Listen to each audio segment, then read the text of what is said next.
Good day, everyone. Welcome to NEUST. Today, we shall discuss digital applications for online formative assessment. Creating learning experiences toward an efficient, effective, appealing, engaging, and inspiring acquisition of knowledge for students under remote instruction is a challenging task for all teachers.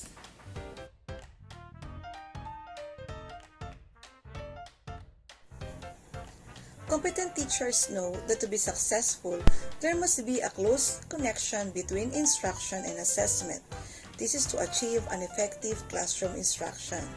As we teach, we are using various assessment tools to gauge or measure the learnings of our students and also to cater their needs. These three types of assessments are the pre-assessment, formative assessment, and summative assessment. Pre-assessment is used to collect information about students before a lesson, to determine the readiness level of students, and to inform instruction. Formative assessment is an assessment that gathers information about student learning during instruction. It is used to track students' progress and to make changes to teaching methodologies. Summative assessment shows evidence of what students have learned at the end of the lesson. According to Fisher and Frey, formative assessments are ongoing assessments, observations, summaries, and reviews that inform teacher instruction and provide students feedback on a daily basis. Formative assessments are used to check for understanding of student learning and to make plans and modifications about ongoing and future instruction.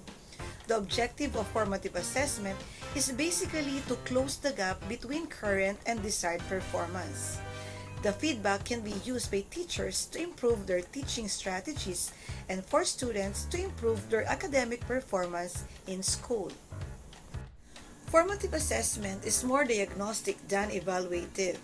It is used to monitor student learning styles and abilities, to provide ongoing feedback and allow educators to improve and adjust their teaching methods, and for students to improve their learning. Formative assessments are used to check for understanding of student learning and to make plans and modifications about ongoing and future instruction. The objective of formative assessment is basically to close the gap between current and desired performance. The feedback can be used by teachers to improve their teaching strategies and for students to improve their academic performance in school. Teachers discover through formative assessment the following. First, we have the capacity of the students to learn.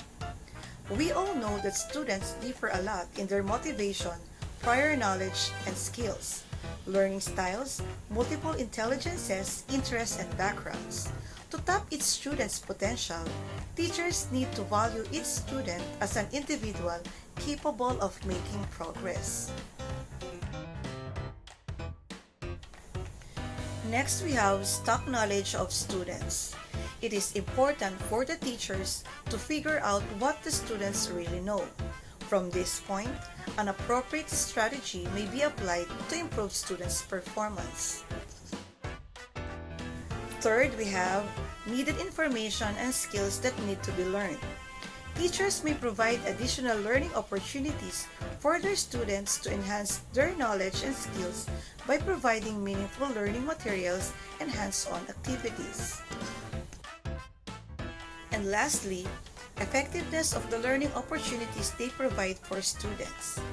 Good feedback practice can not only provide useful information to the students in improving their learning, but also it can offer important information to teachers if they will continue with their methods of teaching or do some modifications in the delivery of the subject matter. Teachers need to determine what aspect of student learning they want to measure. Profiling of students can be done to identify the learning preferences and learning styles of their students.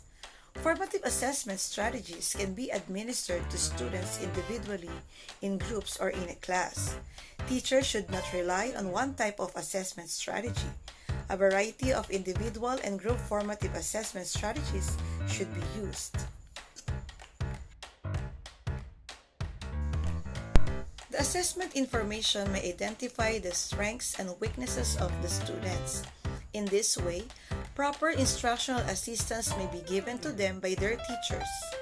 For students who are struggling, teachers may need to work individually with the student and use other instructional strategy.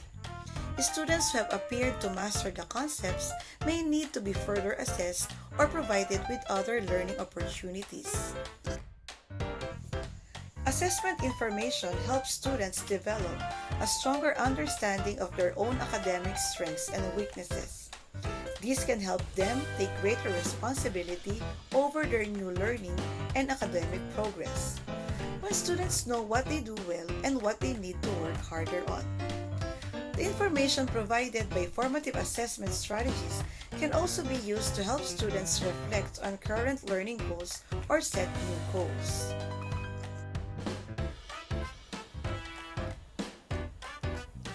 If you're trying to figure out which digital tool you can use as teachers under the new normal, consider the following things first. 1. The experience of the students in taking the quiz after using this digital tool or educational app.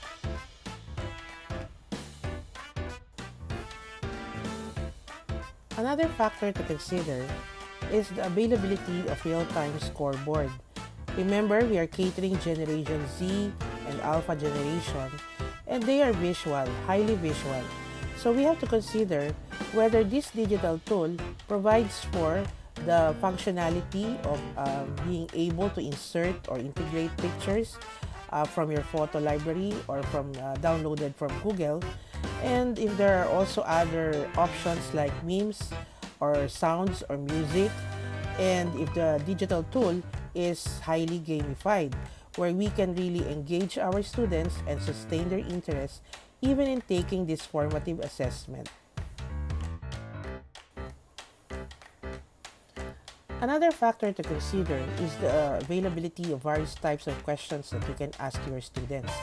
Quizzes, Socrative, and other digital tools available online make use of the true or false, multiple choice, short answers or essay, and teachers can even conduct polling. You can see the different functionalities and other option buttons available for teachers to utilize.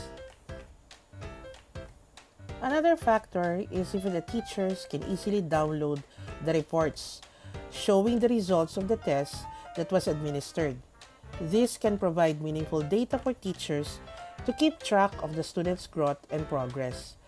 So in Socrative, for example, you can easily download the results in Excel format. Quizzes will also provide the teachers formats of the results in Excel, and you can even email the results to parents. And last, innovative features in sustaining the interest of the users, and if there are options that can make the digital app easily integrated with other platforms.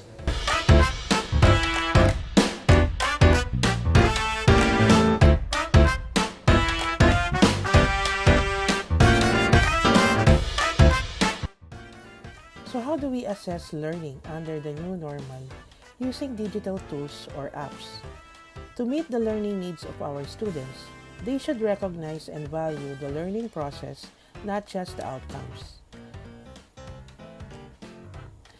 Remember, as Ma'am Joy discussed, formative assessment is an essential part of the learning process.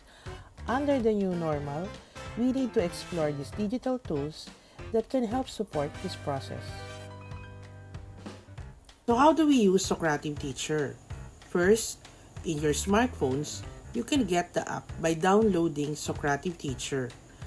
You just have to log in using your email and of course with your password, while our students would have to get the app also by downloading Socrative Student.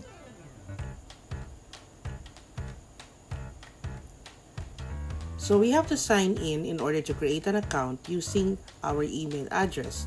So after creating your account, this particular window will open. Once the teacher creates an account, a room number will be assigned to the teacher for your students to use in accessing your quiz. So you're now ready to create your quiz by clicking the quiz found in the upper left portion next to the word launched. You are now ready to create your quiz by clicking the upper right button, Create Quiz, found in the Add Quiz button. So and choose the type of quiz that you want to use, whether it's multiple choice, true or false, or essay. If you choose true or false, click the button for true or false, and you can start typing your question inside the box. Click the correct answer below the question, which will appear in green color. If you choose multiple choice, click the button for MC, and you can start typing your question inside the box. Click the circle beside the box that corresponds to the correct answer. Inserting picture for a particular question is also an optional tool. So in the upper right, you can either use your photo library or take a photo and insert it.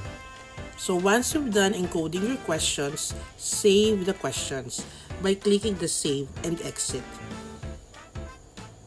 So again, inserting photo for a particular question can be done in Formative. So you can now start launching your quiz by clicking the word Launch and check the quiz which you want to use.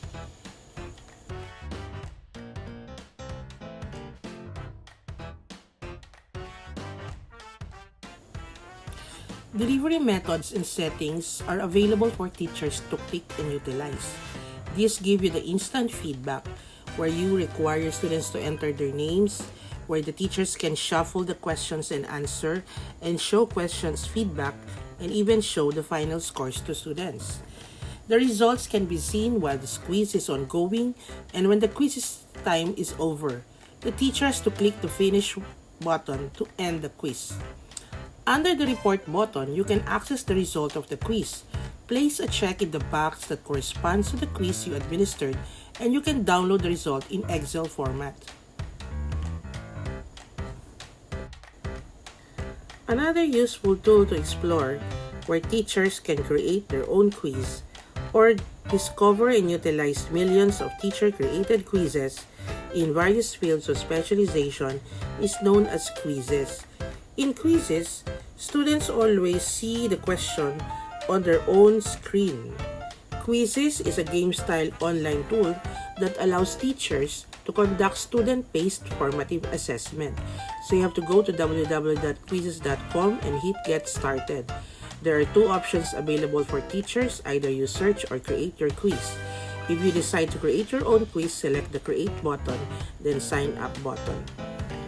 You have to enter a name for the quiz and an image if you like, which can be inserted in various questions. There are different types of questions available for teachers to utilize, either multiple choice, fill in the blanks, open-ended questions. You can also conduct polling, and there are also available slides where the teachers can utilize. So of course, you have to encode the questions if you have chosen a particular type of test, and these questions will appear in the mobile screen of your students. Click the Finish button in the top right corner, and the teacher can either select Play Live or Start a live quiz, or assign the quiz as homework. The students can go to www.quizzes.com and join and type in the 6-digit code to take the quiz or homework. For identification, each student must enter a name, so you can ask them to enter their last name and first name. Teacher and students can easily know and view the results of the quiz. Students can see questions and answer on their own screen, mobile, or laptops. So in integrating technology in formative assessment, find what will work best in your classroom. Of course, considering the factors that is user-friendly for teachers and students, the types of questions available for teachers to choose from, and that can be asked to students, if it provides meaningful data, and functionality with other option buttons readily available to users. Remember, it is not the quiz that counts, but the thinking that happens after.